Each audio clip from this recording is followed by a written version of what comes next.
आप मानोगे नहीं दोस्तों, पर ये जो पालक कोफ्ता की सब्ज़ी है ना, इसमें कोफ्तों को फ्राई करा ही नहीं है।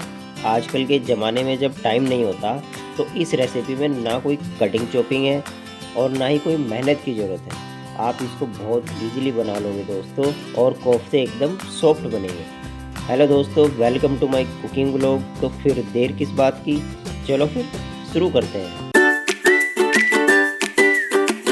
अब दोस्तों मैंने क्या किया है, सबसे पहले 500 ग्राम पालक लिए और इसको अच्छे से धोकर इसकी मोटी मोटी डंठल निकाल दी है। और धोने के बाद काटने के बाद ये लगभग 250 ग्राम के आसपास रह गई है। आप क्या करना, सबसे पहले पालक को छोटा छोटा काट लेना और काटने के बाद यहाँ पर पालक में 1 टेबल स्पून नमक लगा कर रखना। घबराना मत दोस्तों, आपको लग रहा होगा कि नमक बहुत ज़्यादा है, पर अभी आप खुद ही देखना कि नमक को मैं कैसे यूज़ करूँगा।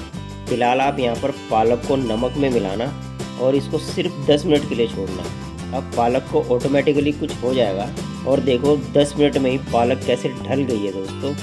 अच्छा, इन 10 मिनट में मैंने क्या किया था, छोटा वाला ग्राइंडर लिया जो मसाले वाला होता है ना, उसमें मैंने यहाँ पर लहसुन डाली, 1 से 1.5 इंच के आसपास अदरक डाली और 2 हरी मिर्चें दोस्तों आप डाल देना। और आप नोटिस कर रहे होंगे कि मैं सारी चीज़ों को हल्का हल्का काट के डाल रहा हूँ। बहुत ज़रूरी है दोस्तों, ताकि ये इवनली पीस पाए। अच्छा, ग्रेवी के लिए 2 प्याज आपको चाहिए होंगे। अगर बड़े हैं तो 2 लेना, अगर आपके पास छोटे प्याज है तो आप 3 भी ले सकते हो। अब देखो मैंने इनको रफली काटा हुआ है। ऐसा इसलिए किया है दोस्तों क्योंकि मैं यहाँ पर पल्स मोड पे, यानी कि धीरे धीरे करके प्याज, लहसुन, अदरक इन चीज़ों को पीसूँगा। और पल्स मोड में पीसने पर ये बिल्कुल दरदरे पिस जाएंगे। बस आप मिक्सी को ऑन करना, ऑफ करना, ऑन करना, ऑफ करना, ऐसा आप 7-8 बार करोगे तो आपका जो ये मसाला है ये बिल्कुल दरदरा पिस जाएगा। और बस फिलहाल मिक्सी से सारे प्याज, अदरक, लहसुन को निकालना और यहाँ पर टमाटर को एकदम फाइन पेस्ट बना लेना दोस्तों। 2 टमाटर लिए हैं मैंने और देखो 10 मिनट हो गए हैं दोस्तों। पालक को हमने नमक लगा कर रखा था और आप देखो पालक में ऐसे नमक लगाने से आप रखोगे और इसको निचोड़ोगे तो सारा पानी अलग हो जाएगा। और बस दोस्तों आपको सारा पानी पालक से अलग करना है और आपने करना भी यही है दोस्तों। कोफ्तों को सही बनाने के लिए आप यहाँ पर पालक से सारा पानी अच्छे से निचोड़ना। और अगर बाई चांस आप ये सोच रहे होंगे कि मैं इस पानी को फेंकूँगा, तो ऐसा बिल्कुल नहीं करना दोस्तों। इनफैक्ट जो ये पालक बची हुई है ना थोड़ी सी, इसको भी मैं यूज़ करूँगा ग्रेवी में, तो इसको आप अलग से निकाल कर रख लेना। अब रही बात कोफ्तों की, तो आप इस बात को समझने की कोशिश करना दोस्तों। कोफ्तों में जितना टेक्सचर होता है उतना ही कोफ्तों का टेक्सचर बढ़िया होता है। अभी समझ में नहीं आया होगा आपको, तो वो मैं आपको बताता हूँ। पहले तो आप पालक में ही प्याज जो हमने ग्राइंड किया हुआ है उसको 2-3 चम्मच डाल देना दोस्तों। मसालों में यहाँ पर सबसे पहले आप अजवाइन डालना, क्योंकि बेसन का यूज़ होगा इसमें। थोड़ी सी हल्दी डालना और थोड़ा सा लाल मिर्च पाउडर डालना। गरम मसाला भी मैंने डाला है दोस्तों और धनिया का पाउडर भी डाला है। जानबूझकर मैंने डाली है ताकि मैं कम से कम बेसन का यूज़ करूं। इस बात का लॉजिक आप समझना दोस्तों, जितना आप बेसन डालोगे उतना ही आपके कोफ्ते टाइट बनेंगे, हार्ड बनेंगे। जितना ज़्यादा पालक और प्याज का कटा हुआ टेक्सचर होगा, जो मैंने आपको पहले ही कहा था, उतना ही आपके कोफ्तों में सॉफ्टनेस आएगी। और अगर आपने ये चीज़ सही करी तो आपके कोफ्ते एकदम परफेक्ट बनेंगे दोस्तों।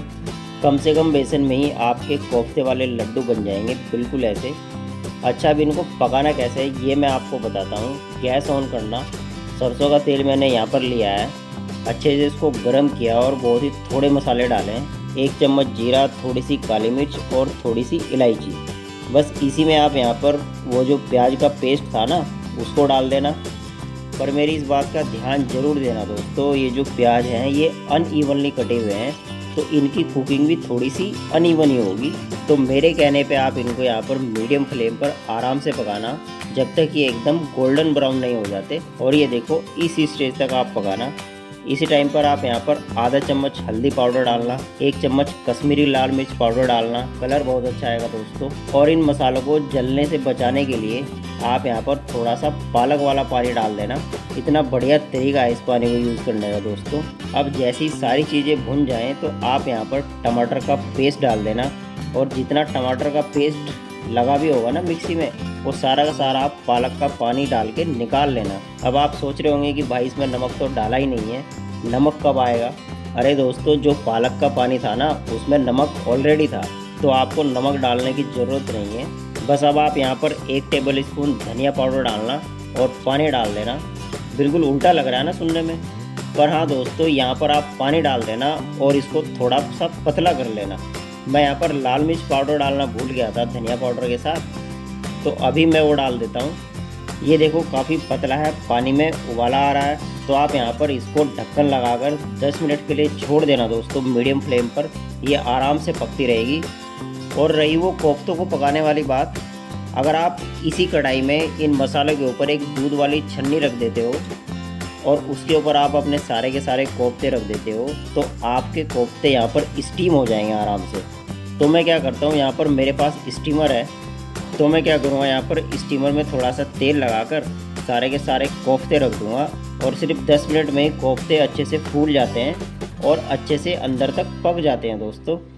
और ये देखो कितना इजीली बाहर आ गए हैं। और मैं आपको अब ग्रेवी दिखाता हूँ। ग्रेवी आप खुद ही देखो दोस्तों, टमाटर कितने अच्छे से पक चुके हैं। बस एंड में आप यहाँ पर 2 चम्मच दही के डालना, ताकि एक एक्स्ट्रा खटास सी आए और पालक के फ्लेवर को काउंटर एक्ट करे।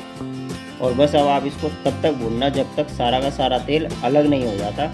अच्छे से भूनना दोस्तों, पालक के पत्ते भी हैं इसमें, तो इसको जितना अच्छे से बुनाई होगी उतना ही बढ़िया फ्लेवर आएगा। ये देखो मेरी बुनाई बिल्कुल पूरी हो चुकी है, मेहनत है पूरी फिनिश। और बस इस खीरे कढ़ाई पर आपने पानी गिराना है और इस ग्रेवी को आपने सेट करना है। पानी मिलाने के बाद आप यहाँ पर इसी टाइम पर पहले गरम मसाला डालना और भुनी हुई कसूरी मेथी डालना और फिर इन सबको मिलाकर सबसे एंड में आप यहाँ पर कोफ्ते डाल देना। इन कोफ्तों को दोस्तों आपको बहुत देर तक पकाने की ज़रूरत नहीं है, बस लो फ्लेम पर 5 मिनट के लिए ढककर छोड़ देना। आराम से धीरे धीरे करके कोफ्ते सारी ग्रेवी पी जाते हैं। और बस गैस को ऑफ करके 2 मिनट के लिए छोड़ना।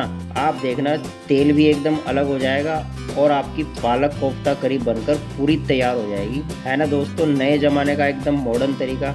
आप ये बनाकर देखना, आपको ज़रूर बहुत पसंद आएंगे।